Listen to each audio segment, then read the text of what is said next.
thank you, Courtney. No truer words than to make us all proud. And I think the family and friends that are here today will agree that you've made them proud to get to this point. Our final speaker this evening represents the students. It's important that we have a student voice because you are who we are. I'd like to introduce to you a student who is graduating in visual communication design and graphics and is exhibiting today in there. Managed to pull everything together.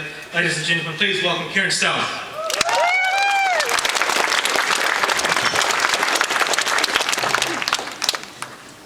Sorry to everyone for the next 3 minutes. I'll be staring at my bottle.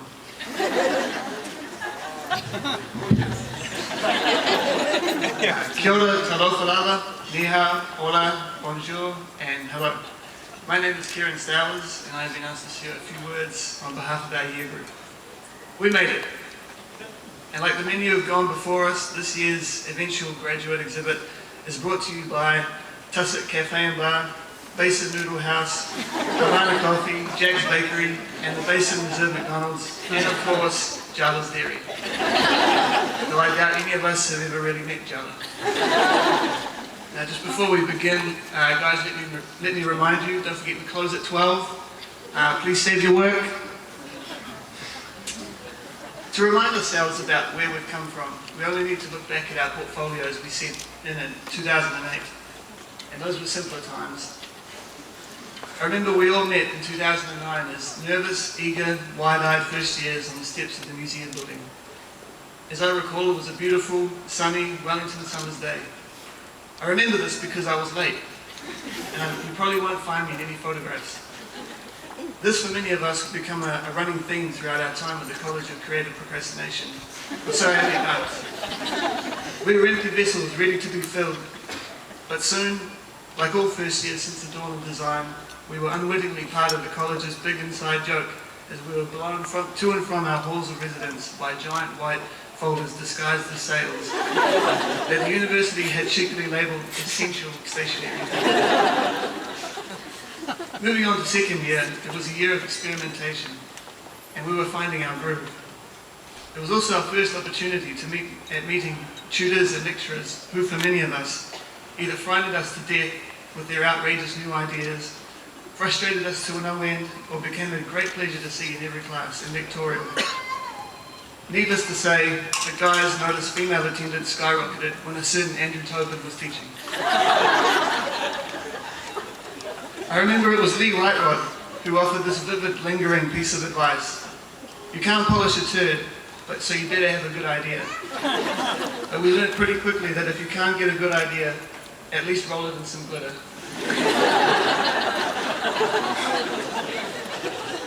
Third year was the grind, and the relentless demands of 300-level study combined with new opportunities and chances to collaborate expanded our horizons and really disciplined us to work hard and get along with each other.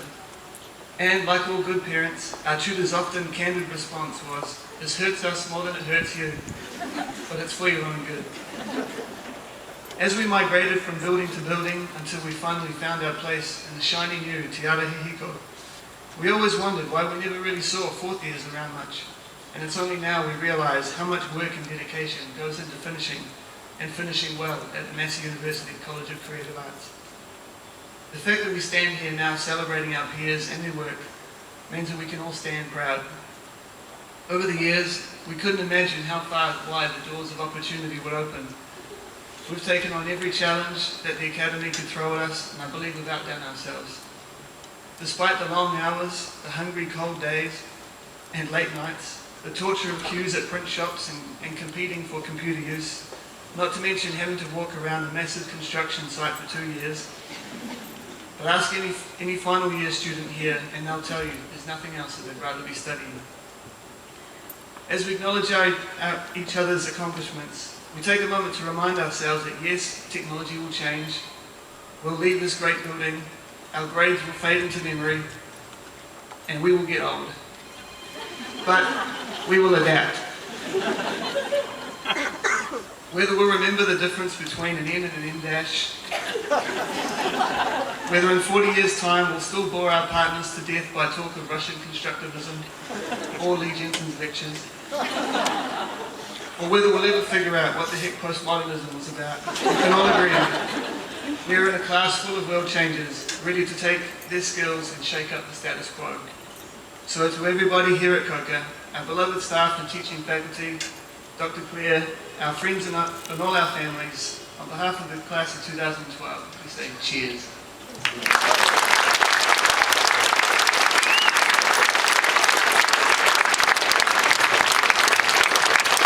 Thank you, Kieran, and for perhaps naming and shaming some of our staff.